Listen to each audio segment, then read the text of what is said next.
Isaías capítulo 2. Voy a leer para ustedes los primeros 5 versículos. Esta es la palabra de Dios. Lo que vio Isaías, hijo de Amós, acerca de Judá y de Jerusalén.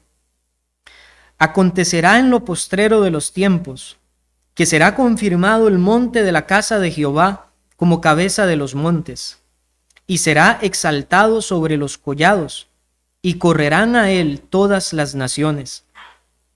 Y vendrán muchos pueblos y dirán: venid y subamos al monte de Jehová, a la casa del Dios de Jacob, y nos enseñará sus caminos, y caminaremos por sus sendas, porque de Sión saldrá la ley, y de Jerusalén la palabra de Jehová. Y juzgará entre las naciones, y reprenderá a muchos pueblos, y volverán sus espadas en rejas de arado, y sus lanzas en hoces. No alzará espada nación contra nación, ni se adiestrarán más para la guerra. Venid, oh casa de Jacob, y caminaremos a la luz de Jehová. Hasta aquí la palabra de Dios. Pueden tomar asiento. Bien, queridos hermanos y amigos, el mensaje que traigo para compartir con ustedes en esta mañana lleva por título una visión acerca del reino de Cristo, o una visión sobre el reino de Cristo. Pero antes de exponer propiamente los versículos que he traído para compartir con ustedes, quiero que me acompañe primeramente a Mateo capítulo 6, versículo 33.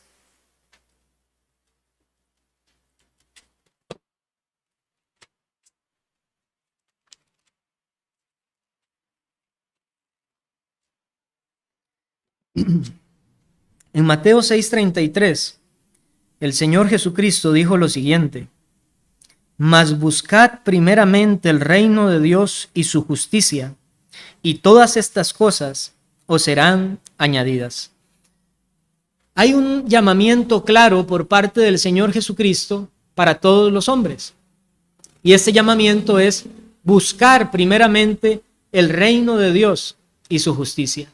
Y sobre el reino de Dios, o reino de Cristo, o también, como se conoce en las Escrituras, reino de los cielos, es que trata la profecía de Isaías. Pero ¿por qué quiero empezar por aquí, hermanos y amigos? Porque muchas veces nosotros no llegamos a contemplar bien lo que implica el evangelio del reino. De hecho, comúnmente segregamos la palabra evangelio del reino, cuando realmente en las Escrituras van juntos. Las Escrituras hablan del reino de los cielos o del reino de Dios, e inclusive habla del evangelio del reino. Y nosotros solemos tener una vista muy pequeña que creemos en ocasiones que el evangelio es simplemente evangelio del perdón de pecados. Y es el evangelio del perdón de pecados, es cierto. Pero ese perdón se experimenta en el reino de Cristo. Y sobre eso es que quiero hablar. Sobre lo que Isaías, que se le conoce comúnmente como el profeta más evangélico, vio, y como está registrado en los primeros capítulos de su libro, y como posteriormente lo vuelve a ver casi llegando hacia el final. Pero en este sentido quiero que nosotros consideremos bien lo que implica el reino de los cielos, o lo que quiere decir el evangelio del reino, para que consideremos la gran bondad que Dios ha mostrado al mundo, que ha manifestado a través de su Hijo Jesucristo, no solo para darnos el perdón de los pecados, sino para darnos una forma de vida diferente, una conducción de nuestras vidas completamente diferente a como vivíamos antes o a como viven algunos al día de hoy. El punto de esto es considerar que en verdad hay una nueva creación en Cristo, hay una vida distinta, pero esa vida se vive solamente bajo el reino de Cristo, no fuera de él. Y espero yo que en esta mañana, con el favor del Señor, la mayoría de nosotros, esperaría que cada uno de nosotros, pero trataremos con algunos puntos un poco difíciles, en los que tendré que pasar con brevedad, pero espero que esto pueda llegar a ser claro, porque para la exposición de esta profecía hay que explicar algunas cosas que no necesariamente son muy sencillas. Pero entonces, hermanos, antes de entrar a esta profecía, déjenme leerles algunos textos para que consideremos el evangelio que predicó Cristo y que fue anunciado también por el profeta Isaías. y así nosotros podamos también evaluar o considerar cuál es nuestro pensamiento o cuál es nuestra visión acerca del reino de los cielos. Y esto nos va a llevar también a considerar cuál es nuestro entendimiento de la iglesia en un sentido, porque es en la iglesia donde se manifiesta el reino de los cielos. No que la iglesia sea simplemente el reino de los cielos o el reino de Cristo, pero allí es donde se manifiesta las personas que andan en su ley, que andan en sus mandamientos.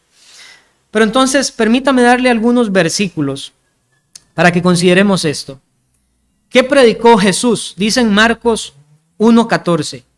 Jesús vino a Galilea predicando el evangelio del reino de Dios. ¿Se ha puesto a pensar usted en eso? Predicando el evangelio del reino de Dios. No simplemente predicando el perdón de los pecados, que es parte de, como decía. Lucas 8:1.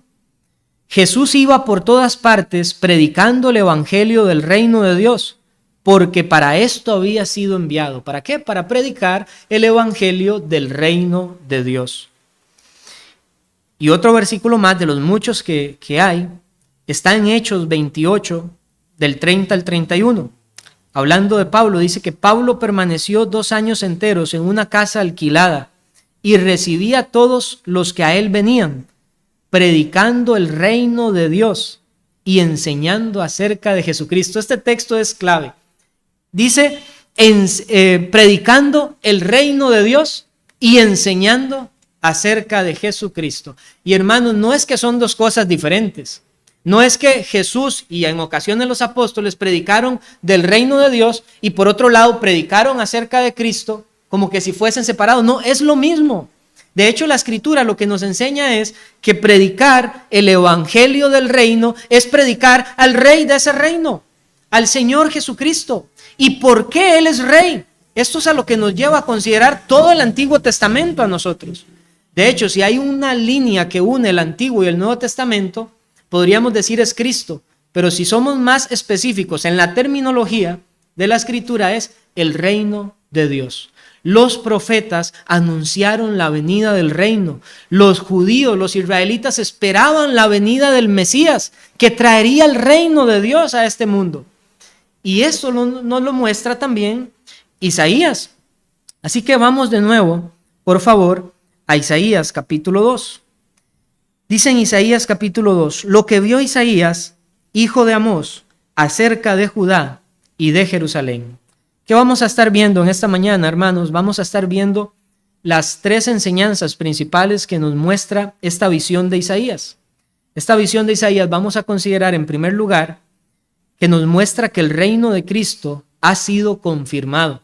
En segundo lugar, que el reino de Cristo está extendiéndose en el presente. Y en tercer lugar, que el reino de Cristo es nuestra seguridad. Esas son las cosas que vamos a estar viendo. Pero les decía que hay detalles complicados que es necesario por lo menos mirar brevemente. Dice aquí que esta fue una visión que tuvo Isaías acerca de Judá y de Jerusalén. Debemos detenernos aquí y pensar esto.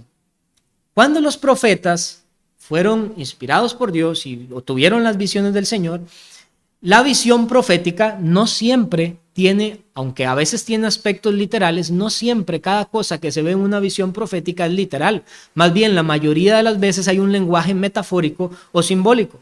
¿Y por qué explico esto? Porque hay algunos que creen que esta profecía significa que todavía hay un plan de Dios para Israel étnico. Y por eso algunos dicen que Israel es el reloj profético de Dios. Y entonces toman este texto y justifican la idea de que en alguna ocasión Israel va a volver a ser una nación y la principal nación en el mundo entero. De manera literal, contemplan esto. Pero aquí Isaías, cuando habla de Judá y de Jerusalén, y cuando nosotros comparamos esto con el Nuevo Testamento, debemos entender que está hablando acerca del reino de Cristo. Y ese reino, como les dije antes, es manifestado por medio de la iglesia. Y es de hecho a la iglesia a la que se le denomina como la Sión o la Jerusalén celestial. Y voy a leerles algunos versículos sobre esto. Pero quiero dejar esto muy claro. Esto no significa que hay un plan diferente para Israel, diferente al de la iglesia, como dicen nuestros amigos y hermanos dispensacionalistas. No, esto es una visión acerca del reino de Cristo, de la iglesia del Señor, o como decían los reformadores comúnmente cuando comentaban sobre esto, acerca de la restauración del Israel de Dios, acerca de la bendición de la iglesia de Dios. Ahora, noten que entonces dice Isaías que vio esta visión acerca de Judá y de Jerusalén. ¿Y qué fue lo que vio? Dice en el versículo 2, acontecerá en lo postrero de los tiempos que será confirmado el monte de la casa de Jehová como cabeza de los montes, y será exaltado sobre los collados, y correrán a él todas las naciones. Y el primer punto de este mensaje, les decía, es que el reino de Cristo ha sido confirmado. Pero aquí estamos tratando con una profecía muy antigua, del Antiguo Testamento. Y cuando Isaías ve esta visión, el reino de Cristo, aunque Cristo siempre ha tenido un reino en este mundo, porque recuerden que el reino está compuesto por todos los que son de Dios por medio de la fe, los hermanos en la antigüedad tenían fe en la promesa del Mesías que iba a venir, y nosotros tenemos fe en el cumplimiento de aquella promesa que para los del antiguo pacto era futura. Entonces, por eso lo hablo en un sentido presente. Para nosotros, el reino de Cristo, debemos entender, ha sido confirmado. Pero Isaías vio esta confirmación en su futuro. ¿Y qué nombre se le da en esta profecía a este reino? Bueno, habla del monte de la casa de Jehová. Y puede estar haciendo alusión al templo que se ubicaba en aquel monte. Entonces, ¿qué representaba el templo? Representaba la presencia de Dios. Allí en el templo era donde los judíos decían, allí está la presencia del Dios nuestro. Este es el monte de Dios, este es el monte santo. Y así es que ve Isaías entonces en términos que sus destinatarios podían conocer. Entonces él habla, en lo postrero de los tiempos será confirmado el monte de la casa de Jehová. Pero esta misma profecía muestra otro nombre para este monte. Dice en el versículo 3, dice que es la casa del Dios de Jacob. Versículo 3. Y vendrán muchos pueblos y dirán, venid y subamos al monte de Jehová, a la casa del Dios de Jacob. Entonces, aquí en la profecía se le llama monte y se le llama casa. ¿Y qué es, según el Nuevo Testamento, la casa de Dios? La iglesia de Cristo. La casa del Dios vivo, la casa del Dios viviente. Es sobre esto que ve Isaías, sobre la gran bendición de la iglesia. En el Nuevo Testamento, el autor de la epístola a los Hebreos, en Hebreos 12:22, dijo lo siguiente a los cristianos: sino que os habéis acercado al monte de Sión. Oigan los términos. En el Nuevo Testamento, el autor de la epístola a los Hebreos dice, os habéis acercado al monte de Sión. ¿Y qué vio Isaías? La confirmación del monte de la casa de Jehová. Y ya en el Nuevo Testamento entonces vemos a este escritor diciendo, os habéis acercado, y vea que dice algo ya presente, no ustedes se acercarán, sino que os habéis acercado ya al monte de Sión. ¿Y qué otro término dice? A la ciudad del Dios vivo. A Jerusalén la celestial. Todos estos términos están referidos a la iglesia de Cristo, queridos hermanos y amigos. La iglesia de Cristo es la Jerusalén celestial, a la que nosotros, por la fe en Cristo, si hemos tenido fe verdadera, ya nos hemos acercado. Vivimos en esta Jerusalén celestial. Por eso Pablo también en Gálatas 6:16 llama a los creyentes el Israel de Dios.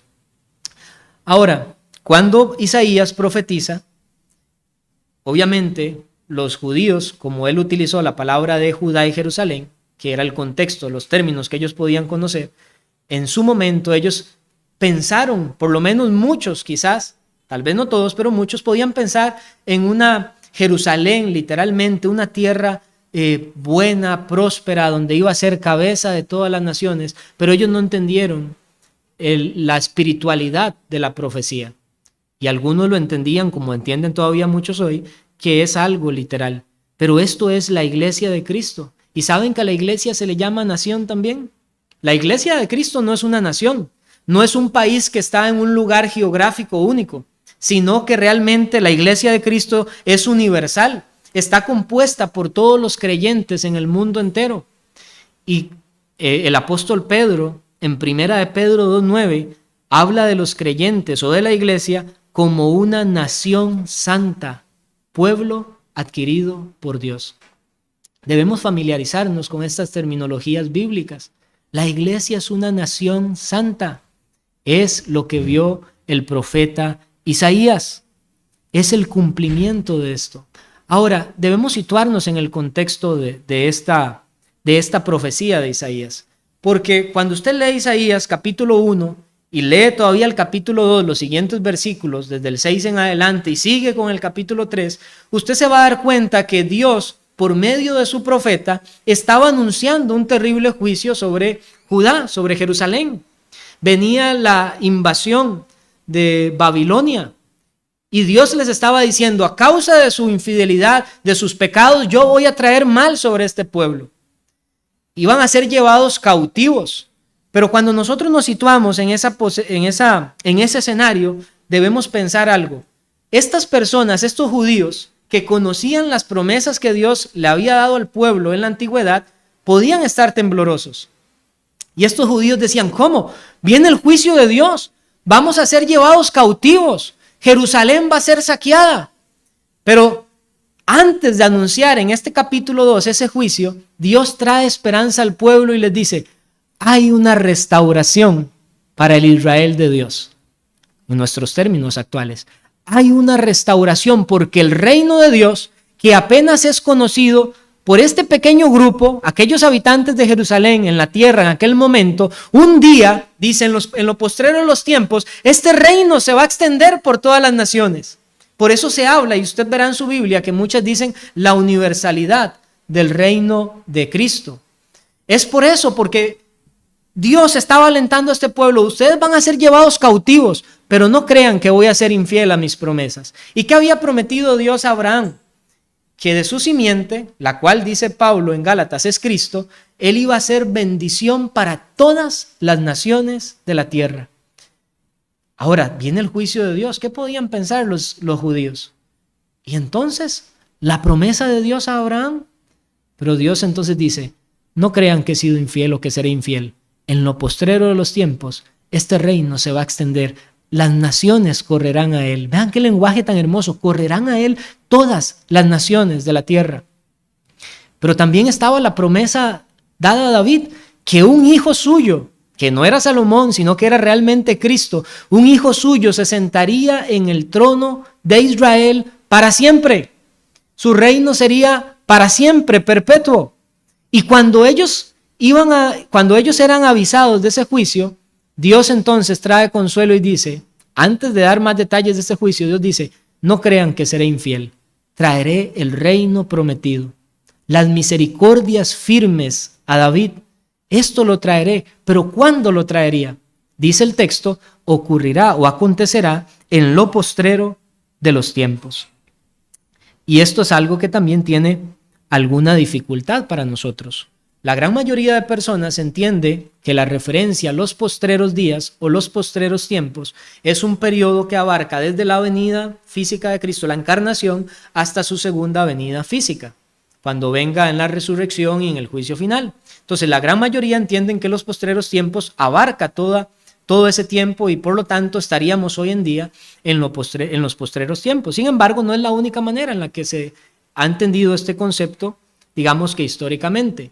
Y de hecho, al menos mi entendimiento de la Escritura es que si bien los postreros tiempos inician con la encarnación del Señor Jesucristo, finalizaron cuando Israel fue finalmente juzgado por Dios, cuando trajo la destrucción en el año 70, y entonces Él creó una nueva Jerusalén, que es de la que está hablando aquí Isaías, la iglesia. Acompáñenme por favor a Isaías capítulo 65, para que veamos lo que dice Isaías respecto a esto.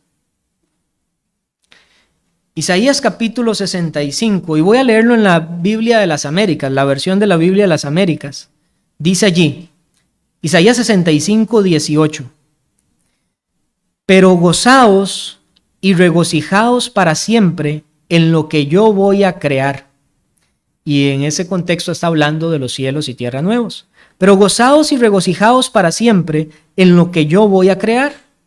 Porque he aquí, voy a crear a Jerusalén para regocijo. Así lo dice la Biblia de las Américas. Voy a crear a Jerusalén para regocijo y a su pueblo para júbilo. La Reina Valera no tiene esta misma traducción que sí tiene la Biblia de las Américas, e incluso la Nueva Versión Internacional. Usted lo puede buscar allí y habla de crear esa Jerusalén con alegría, con felicidad, creo que dice la Nueva Versión Internacional. Esto es lo que está considerando aquí Isaías. ¿Y cómo podemos reconocer que ese fue el periodo de los postreros tiempos? Lo podemos ver en el Nuevo Testamento. Acompáñeme por favor a Hechos capítulo 2.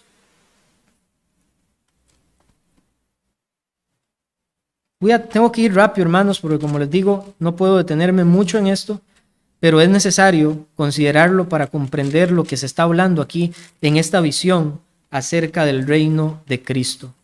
En Hechos capítulo 2, una vez que el Espíritu Santo ha sido derramado, este derramamiento fue el cumplimiento de la promesa de Dios por parte de Joel.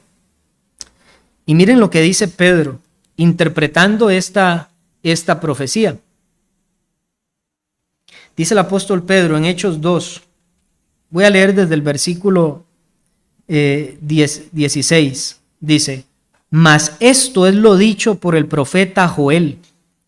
¿Y qué fue lo que dijo Joel? Y aquí Pedro interpreta a Joel y dice: y en los postreros días, dice Dios, derramaré mi espíritu sobre toda carne, y vuestros hijos y vuestras hijas profetizarán, vuestros jóvenes verán visiones, y vuestros ancianos soñarán sueños. Y de cierto sobre mis siervos y sobre mis siervas en aquellos días derramaré mi espíritu y profetizarán. Y daré prodigios arriba en el cielo, y señales abajo en la tierra, sangre y fuego y vapor de humo. El sol se convertirá en tinieblas y la luna en sangre, antes que venga el día del Señor grande y manifiesto. Y todo aquel que invocar el nombre del Señor será salvo. Entonces miren que Pedro interpreta a Joel y dice: Joel habló de los postreros días, cuando el Espíritu de Dios se derramaría, y eso estaba sucediendo ya en el tiempo de Pedro, y dice: este es el cumplimiento. ¿Y qué cosas vemos en esa visión de Joel que interpreta el apóstol Pedro?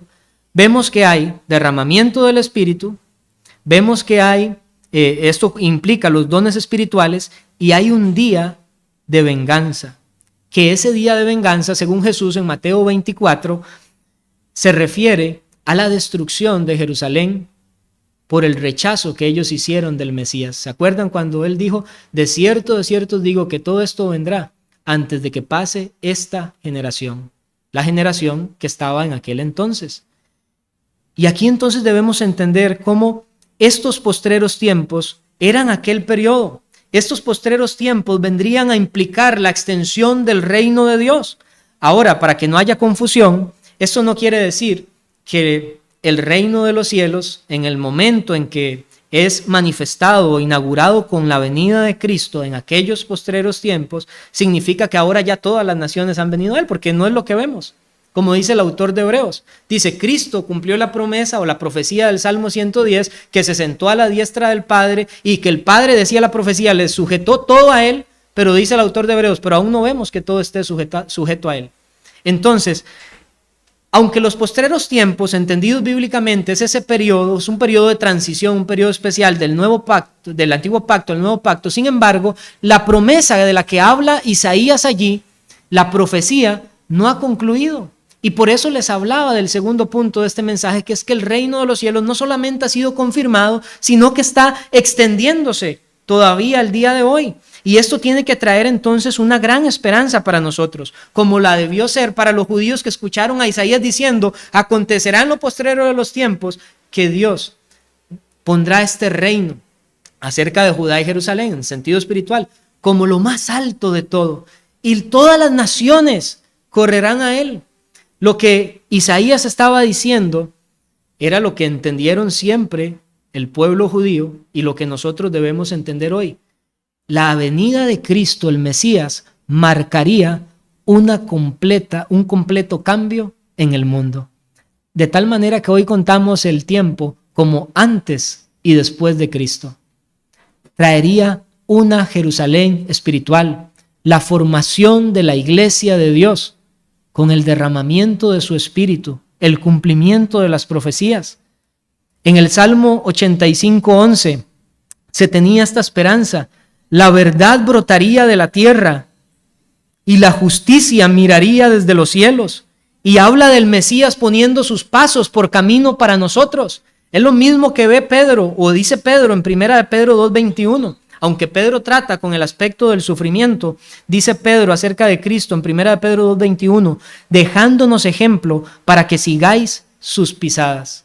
No solo en el sufrimiento, es con toda nuestra manera de vivir, porque así es la vida del reino, de esta gloria que ha traído Dios para el mundo, que ha instaurado en este mundo y que se está extendiendo ahora.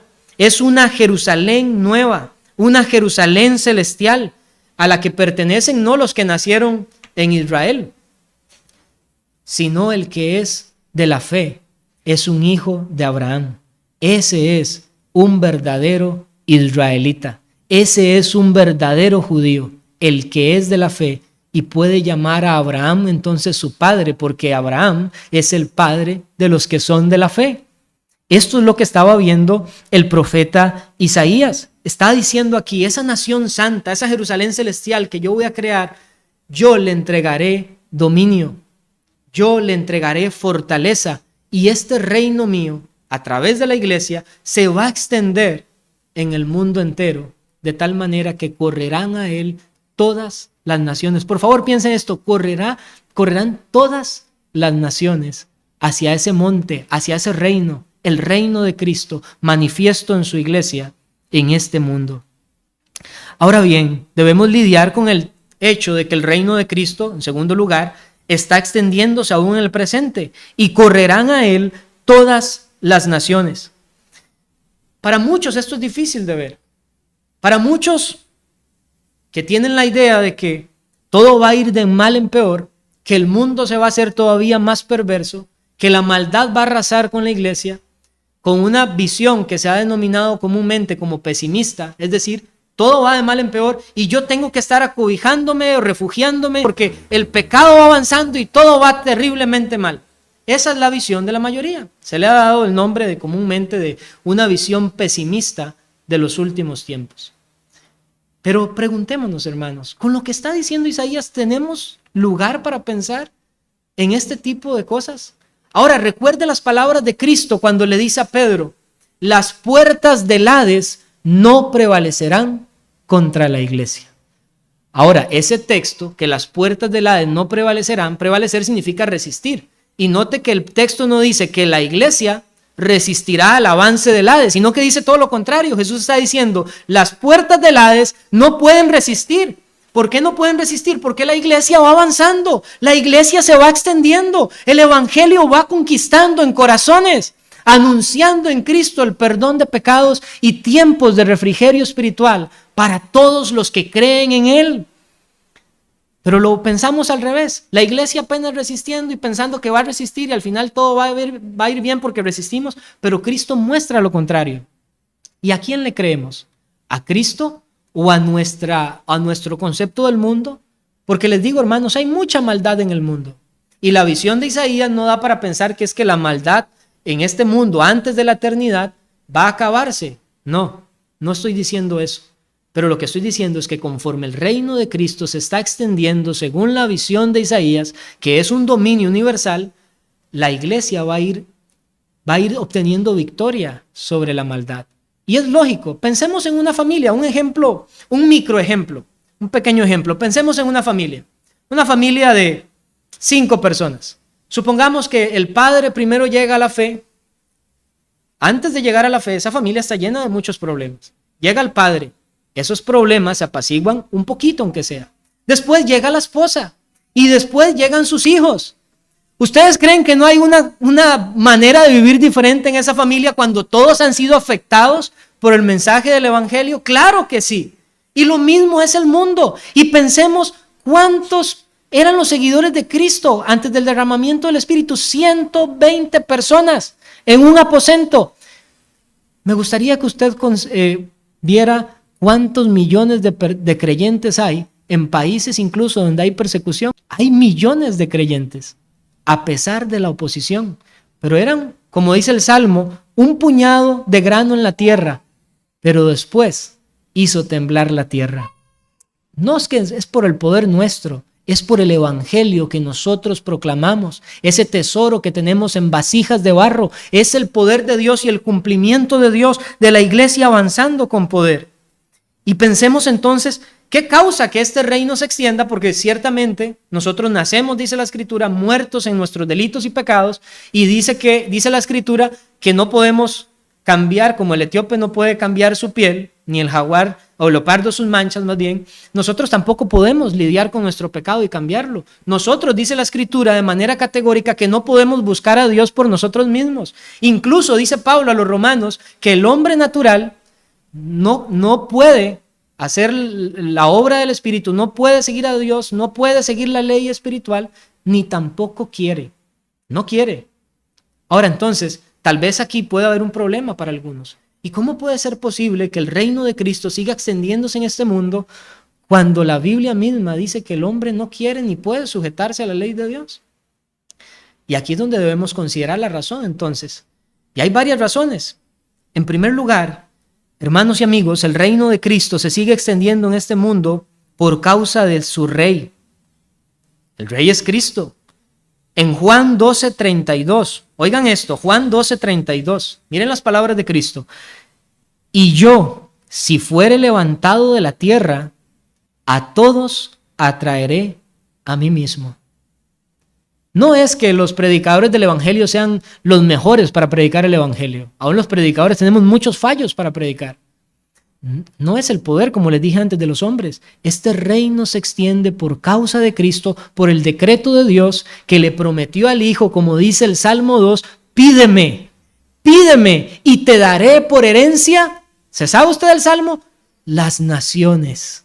Y te daré por herencia las naciones. No un poquitito de personas de las naciones, no, te daré por herencia las naciones, como dice Isaías. Correrán a él todas las naciones. El rey atrae. ¿Y por qué atrae este rey? Por la obra. Aquí dice Cristo, y si fuere levantado de la tierra, a todos atraeré a mí mismo. Se extiende porque la obra de Cristo es una obra de su amor.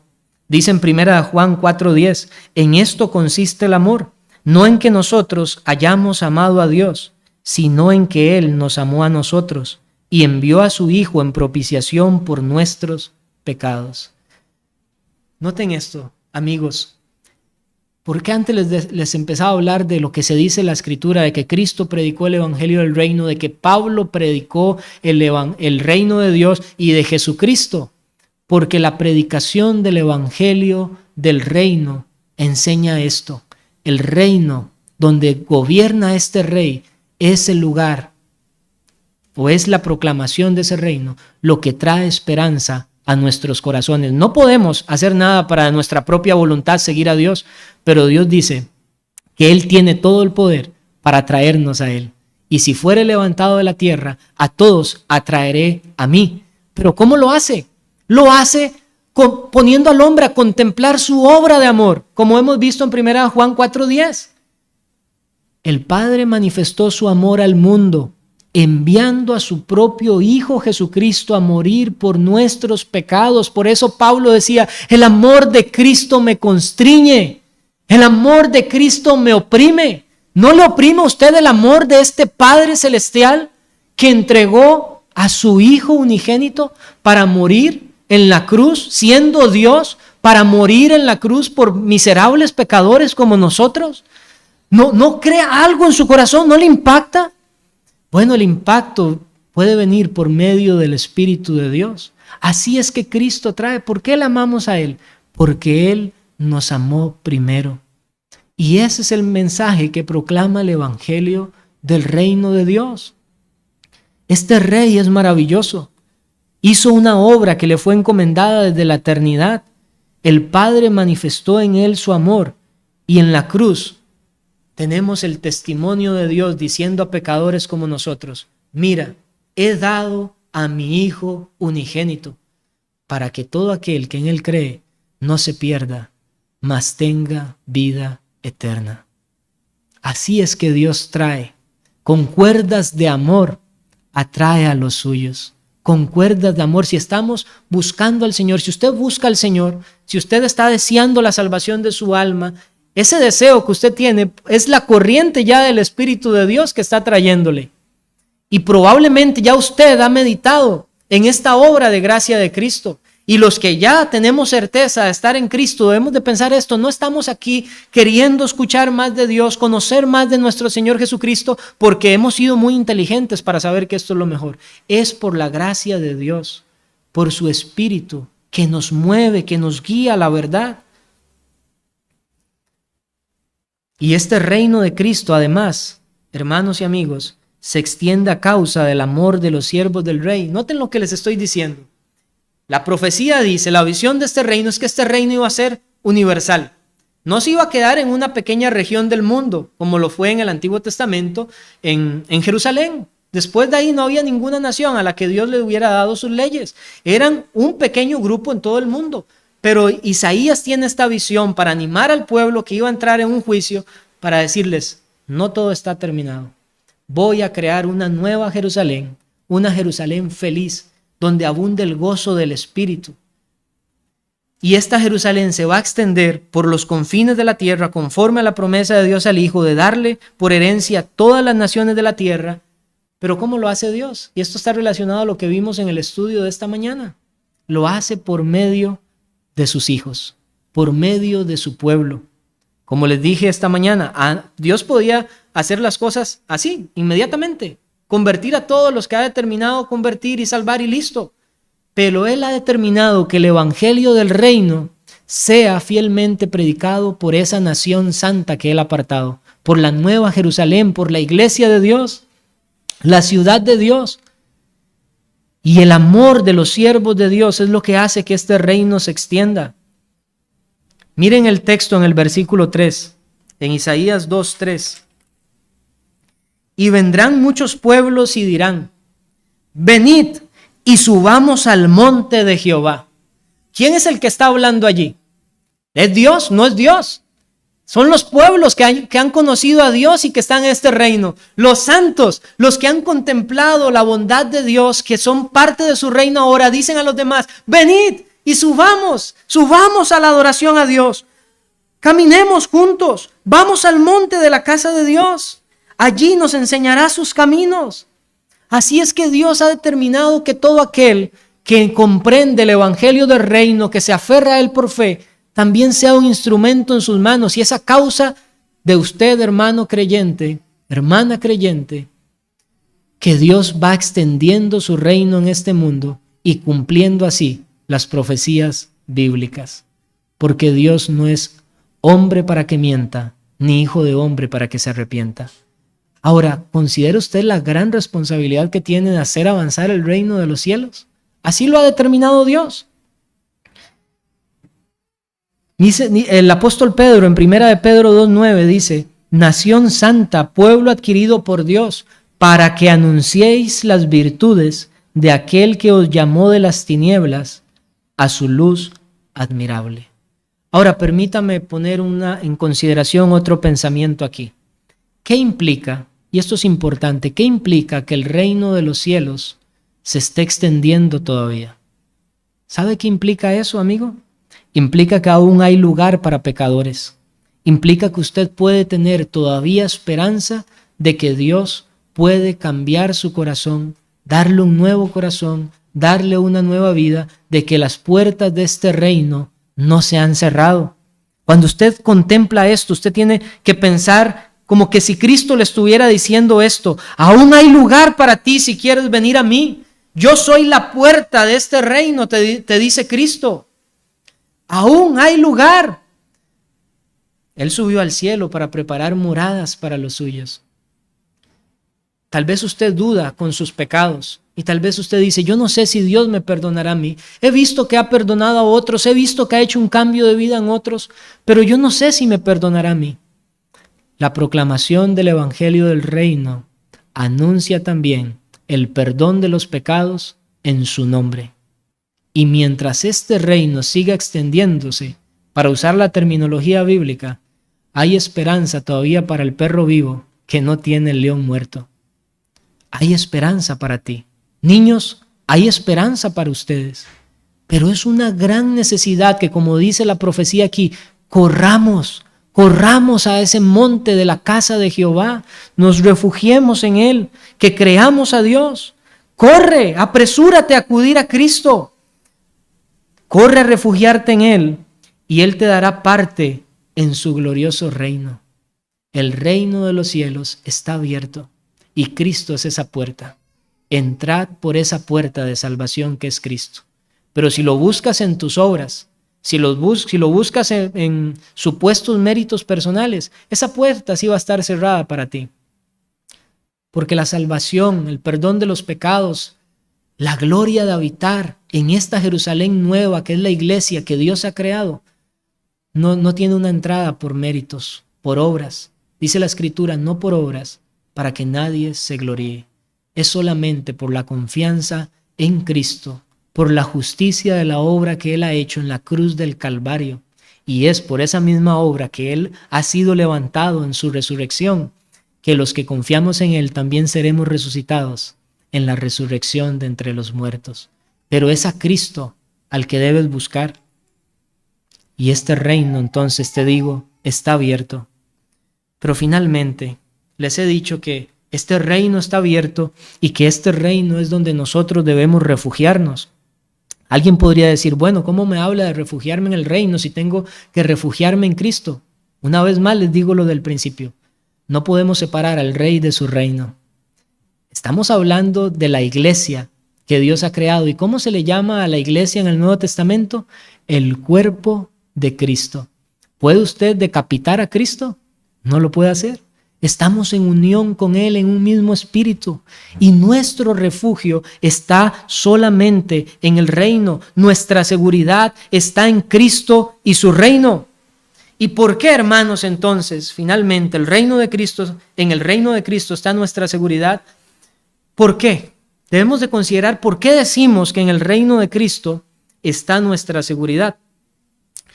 Bueno, la gran razón de esto es que ese rey que oficia en ese reino es todo para nosotros.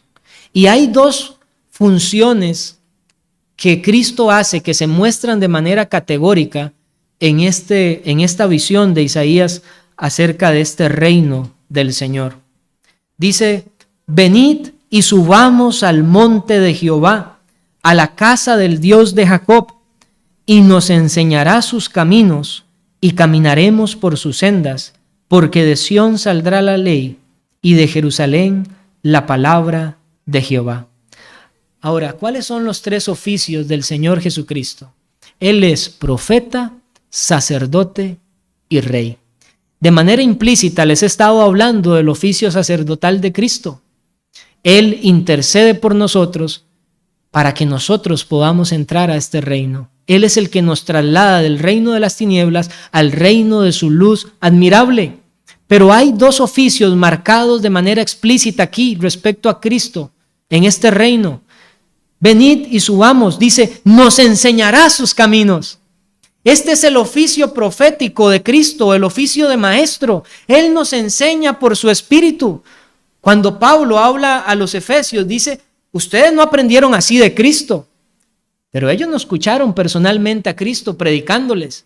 Pero por medio de su palabra, por medio de su espíritu, está la función profética de Cristo, enseñando, abriendo nuestro entendimiento, ayudándonos a conocer quién es Dios, quiénes somos nosotros, cuál es nuestra verdadera condición espiritual delante de Él.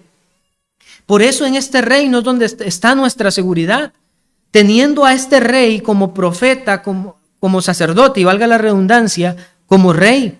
Poseer a Cristo de esta manera es nuestra seguridad, porque tenerlo a Él en sus oficios es, en primer lugar, entonces, conocer nuestras miserias espirituales por causa del pecado. Hay muchos que están en un autoengaño espiritual, creyendo que han entrado por la puerta que es Cristo a este reino y están todavía en sus tinieblas, están fuera del reino, porque no han conocido la maldad de sus pecados, porque creen que el arrepentimiento consiste simplemente en pedir perdón cada vez que son conscientes de algo malo, aunque no lloran por ofender a Dios. aunque no se compungen en sus corazones por sus pecados. Pero esta es el oficio de Cristo en su palabra, por su Espíritu, alumbrar nuestras tinieblas, para que nuestras tinieblas sean echadas fuera de nosotros. Por eso en el reino de Cristo está nuestra seguridad, porque este Rey es nuestro Maestro. Este Rey en su palabra es el que nos ayuda a conocer que los problemas, o muchos de los problemas que tenemos en nuestra vida, que nos afligen ahora, son una consecuencia verdadera de nuestros pecados. Porque ciertamente Dios perdona el pecado, pero las consecuencias del pecado van a estar allí. David pecó contra Dios. El Señor, por boca de Natán, le dijo: tu pecado ha sido perdonado, pero tu hijo morirá. La consecuencia Dios no la quita, porque es una consecuencia justa. Pero cuando somos alumbrados por el Espíritu de Dios, de Él como Maestro hacia nosotros, podemos entonces afrontar esas consecuencias con el gozo que Él ha creado en su iglesia y reconocer que Él perdonó mis pecados, y aunque las consecuencias están allí, ese mismo Espíritu que Él ha hecho morar en mí me va a ayudar para afrontar aún las consecuencias difíciles de mi pecado. Y así es como la iglesia es fortalecida en fe, es fortalecida en contentamiento. Así es como el que cree en Cristo puede regocijarse en la vida del reino de Cristo. Como Maestro, Él también nos ayuda a distinguir la verdad del error. ¿Por qué no somos extraviados al engaño? Porque Cristo ha puesto su Espíritu para guiarnos a la verdad. Por eso Juan dijo: salieron de nosotros, pero no eran de nosotros, porque si hubieran sido nosotros, habrían permanecido con nosotros. Pero la unción del Santo, dijo Juan, que estaba en los creyentes, en ellos no estuvo. Necesitamos a este Rey que nos dé sabiduría para conducir nuestras vidas, para afrontar decisiones importantes de cara a nuestro futuro, en la sabiduría celestial y no en nuestra propia prudencia. Necesitamos a Cristo como Maestro, como Profeta, para que nos haga conocer la voluntad del Señor para nosotros. ¿Y sabe cuál es la voluntad de Cristo? Dice el apóstol Pablo: nuestra santificación. Pero si no somos alumbrados por la verdad de este profeta que es Cristo, vamos a seguir en la oscuridad. Seguiríamos en nuestros pecados, sin ninguna conciencia de lo que es bueno y lo que es malo. Porque hay algunos que están promoviendo la homosexualidad como algo normal, incluso como algo bueno. Porque hay algunos que dicen que asesinar a los bebés antes de nacer, eso es normal. Porque sus conciencias están en tinieblas, cauterizadas por el error. Y así estaríamos nosotros si no fuera por la obra de gracia, por esa misericordia del Señor Jesucristo, transformados por la corriente de Satanás, transformados en nuestro entendimiento por las mentiras. Pero si no estamos así, y si usted está buscando hoy al Señor de corazón, es por causa de la gracia de Dios, que en su palabra nos enseña. Cristo nos habla por medio de su palabra para guiarnos a toda verdad. Pero también, no solamente muestra aquí Isaías la función profética o de maestro de Cristo. Dice: nos enseñará sus caminos, pero también dice: y caminaremos en sus sendas. ¿Y por qué vamos a caminar en sus sendas según esta profecía de Isaías? Él lo explica. Porque de Sión saldrá la ley y de Jerusalén la palabra de Jehová. Y eso podemos resumirlo como el Evangelio. Esto debemos entenderlo por el Evangelio. ¿Quién es columna y baluarte de la verdad? La iglesia. Es la iglesia la que proclama el Evangelio, los discípulos del Señor. Y de allí, de una reunión como la nuestra, está saliendo la palabra de Dios, el Evangelio de Cristo. Pero ese Evangelio nos dice que Cristo es Rey. Y por eso la certeza de Isaías al respecto a esta visión: caminaremos por sus sendas. ¿Y por qué vamos a caminar una vez más? ¿Porque somos muy fuertes espiritualmente? ¿Porque somos muy capaces por nosotros mismos? No, caminaremos por sus sendas porque tenemos un Rey que nos gobierna con poder, que subyuga a nuestros enemigos espirituales, que vence en nosotros el pecado. Somos más que vencedores por medio de Cristo Jesús. Este es el punto aquí, queridos hermanos y amigos. Este Rey ha prometido en la promesa del nuevo pacto que Él mismo se encargará de que nosotros nos sometamos a sus mandamientos. No es una cosa nuestra, es la guía, el poder de este Rey. Y aquí hay un gran ánimo para usted. Si tal vez usted dice, es que yo quisiera abrazarme a Cristo y yo quisiera ser una mejor persona, evitando el pecado, adorando a Dios como se debe, y yo de verdad quiero cambiar, pero no me atrevo a tomar ninguna decisión fuerte porque veo tanta debilidad en mí. Y cuando he determinado en mi corazón evitar tal pecado, veo que vuelvo a tropezar y yo no quiero deshonrar a Dios. Bueno, lo deshonra de esa manera, no captando la enseñanza de Dios que dice, venga con todos sus pecados, venga como usted sea, que Dios es el que le va a cambiar. No es con ejército, es con el Espíritu del Señor que peleamos nuestras batallas espirituales. Amigo, esto es una confianza. Niños, esto es confianza para ustedes.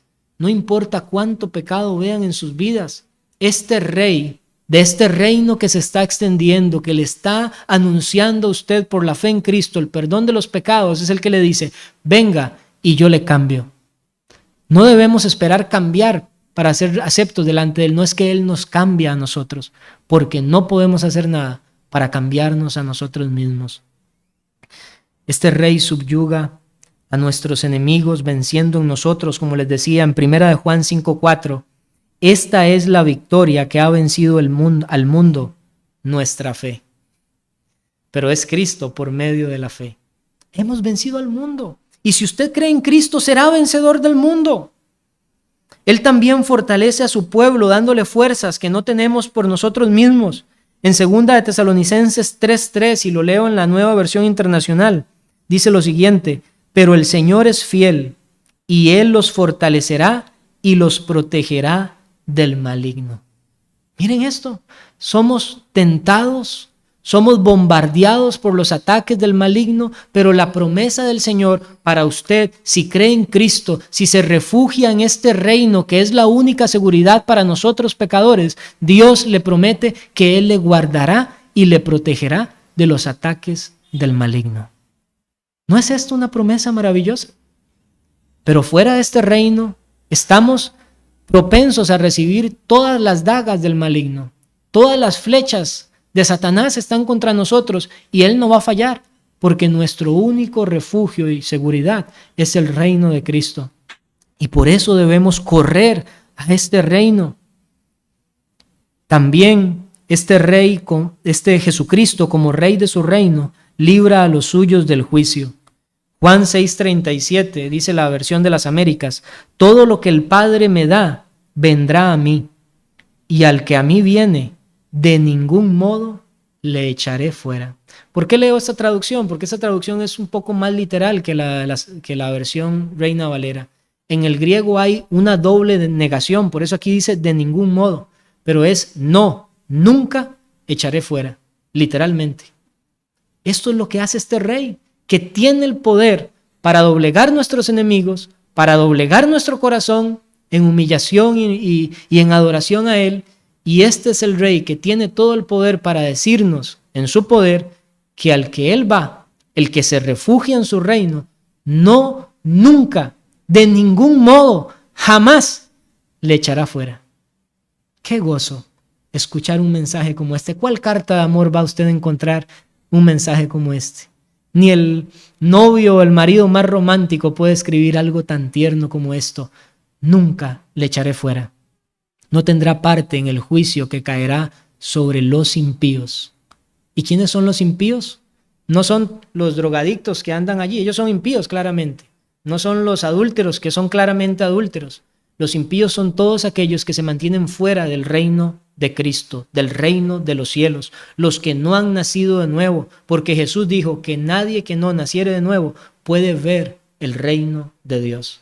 Nadie que no naciere de nuevo puede entrar en el reino de Dios. Y tal vez esto es una palabra que duele, pero si nosotros no estamos refugiados en Cristo su reino, somos contados bíblicamente como los impíos, como incrédulos.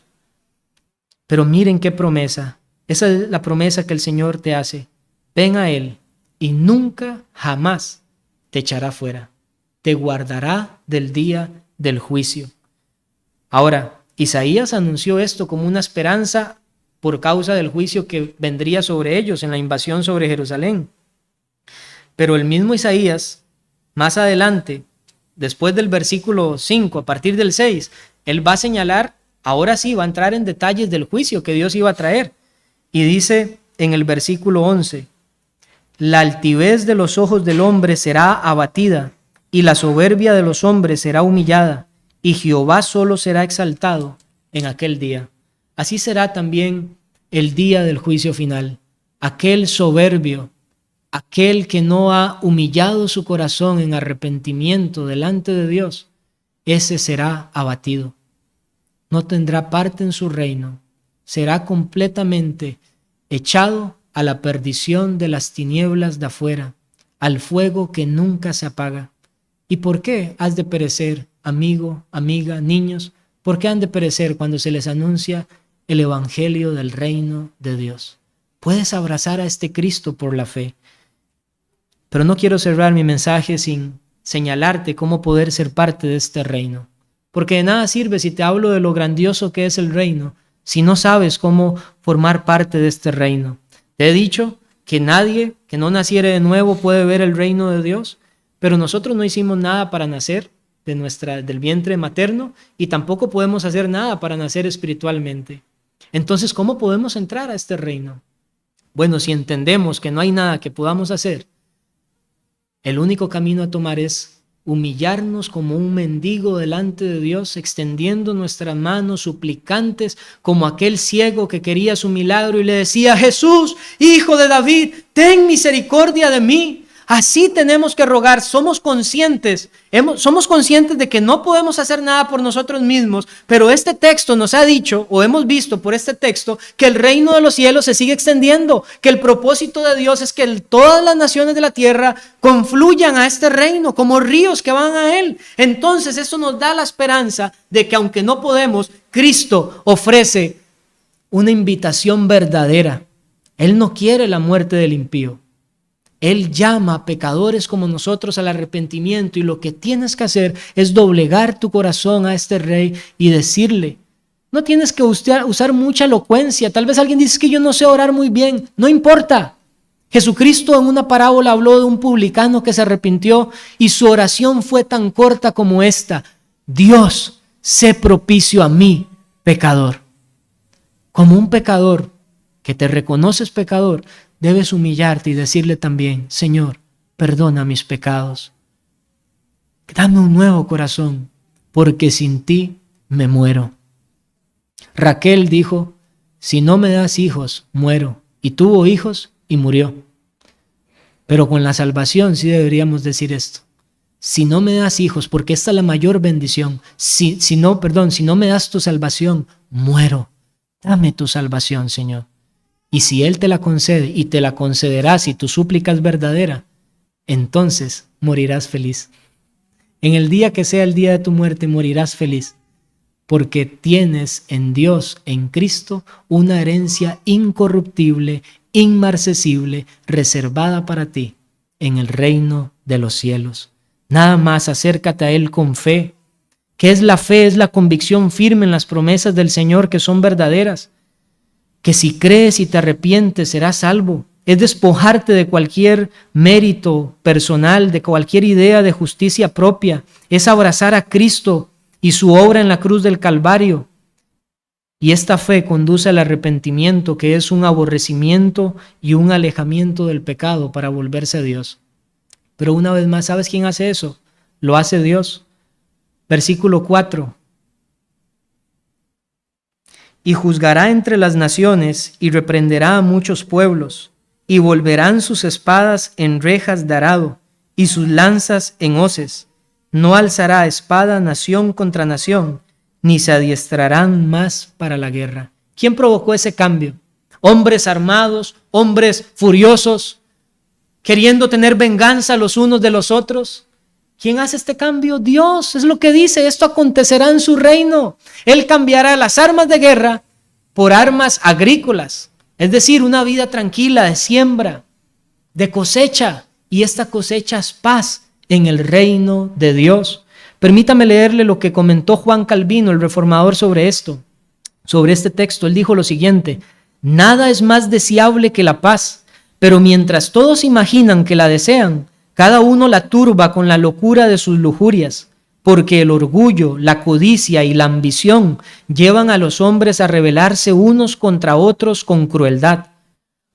Puesto que por lo tanto los hombres son arrastrados naturalmente por sus malas pasiones a perturbar la sociedad, Isaías promete aquí la corrección de este mal, porque como el Evangelio es la doctrina de la reconciliación, que elimina la enemistad entre nosotros y Dios, así lleva a los hombres a la paz y a la armonía entre sí.